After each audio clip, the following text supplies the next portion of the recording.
Hello friends, कैसे हैं आप। हमारे चैनल एडी विज में आपका स्वागत है। दोस्तों, आज हम अपने हिस्ट्री के लेसन 3 हिंद चीन में राष्ट्रवादी आंदोलन के महत्वपूर्ण ऑब्जेक्टिव क्वेश्चंस के बारे में पढ़ेंगे। तो चलिए बिना देर किए स्टार्ट करते हैं अपने वीडियो।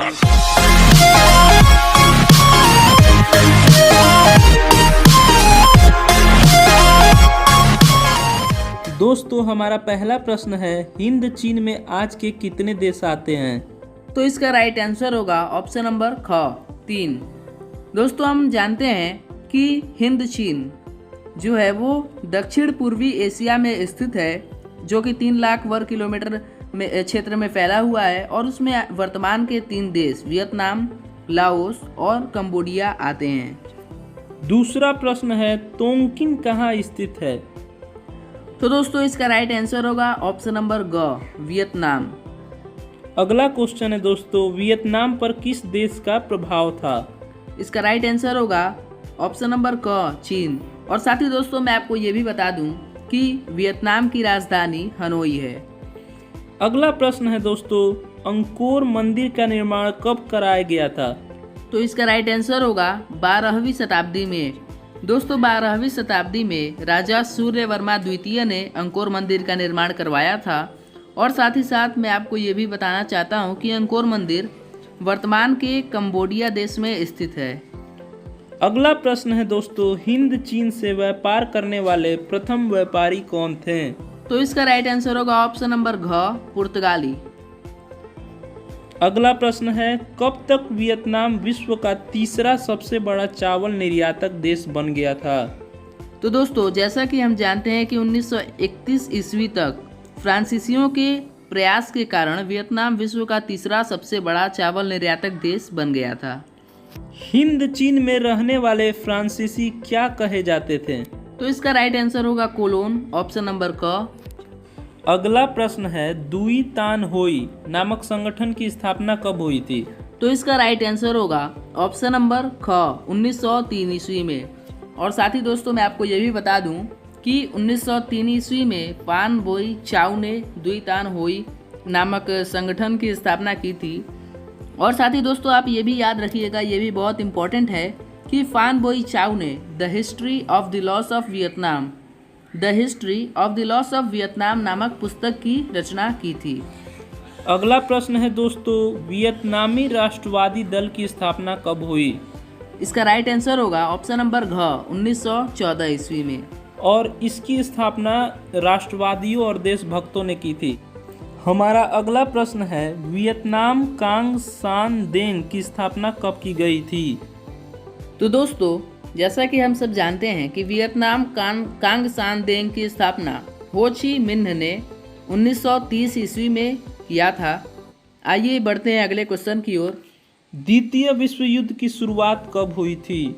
इसका राइट आंसर होगा 1939 ईस्वी में। और दोस्तों, द्वितीय विश्व युद्ध 1945 में समाप्त हुआ। और साथ ही फर्स्ट वर्ल्ड वॉर प्रथम विश्व युद्ध 1914 ईस्वी से लेकर 1918 ईस्वी तक चला था। हमारा अगला प्रश्न है दोस्तों, वियतनाम की स्वतंत्रता की घोषणा, यानी ये जो राष्ट्रवादी थे उन्होंने वियत मिन्ह के नेतृत्व में किया था, कब की गई थी। वियतनाम की स्वतंत्रता की घोषणा कब की गई थी। तो इसका राइट आंसर होगा ऑप्शन नंबर क 2 सितंबर 1945 ईस्वी में वियत मिन्ह के नेतृत्व में। अगला प्रश्न है दोस्तों, बाओदाई कहाँ का शासक था। तो दोस्तों, बाओदाई अन्नाम का शासक बना था। और साथ ही अन्नाम जो है वो वियतनाम में स्थित है। अगला क्वेश्चन है दोस्तों, हनोई समझौता किन 2 देशों के बीच हुआ था।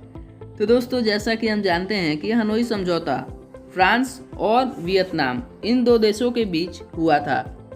और साथ ही ये समझौता 6 मार्च 1946 ईस्वी में हुआ था। अब आइए देखते हैं अगले क्वेश्चन को। जिनेवा समझौता कब हुआ था। तो दोस्तों, इसका राइट आंसर होगा मई 1954। दोस्तों, ये क्वेश्चन बहुत ही इंपॉर्टेंट है, आप इसे जरूर से याद कर लीजिएगा। अगला प्रश्न है दोस्तों, हुआ किस प्रकृति का आंदोलन था। तो इसका राइट आंसर होगा ऑप्शन नंबर क धार्मिक। अगला प्रश्न है दोस्तों, पाथेट लाओ किस व्यवस्था का पक्षधर था। तो दोस्तों जैसा कि हमने पहले पढ़ चुका है कि 3 राजकुमार थे, जिनमें से पाथेट लाओ जो था वो साम्यवादी था और साथ ही फूमी नौसवान जो था वो दक्षिणपंथी था और सुवर्ण फूमा जो था वो तटस्थतावादी था। अब आइए अगले क्वेश्चन को देखते हैं। नियो लियो हक्सत किसकी पार्टी थी? तो दोस्तों इसका राइट आंसर होगा ऑप्शन नंबर ग, पाथेट लाओ की। अगला क्वेश्चन है दोस्तों नरोत्तम सिहानुक, यहाँ पे नरोत्तम होगा, सिहानुक कहाँ का शासक था? तो दोस्तों इसका राइट आंसर होगा कंबोडिया का, ऑप्शन नंबर ग। अगला प्रश्न है दोस्तों जाकर्ता सम्मेलन कब हुआ था? तो दोस्तों ये सम्मेलन मई 1970 ईस्वी में हुआ था और साथ ही दोस्तों क्या आप जानते हैं कि जो जकार्ता है वो अभी वर्तमान में इंडोनेशिया की राजधानी है।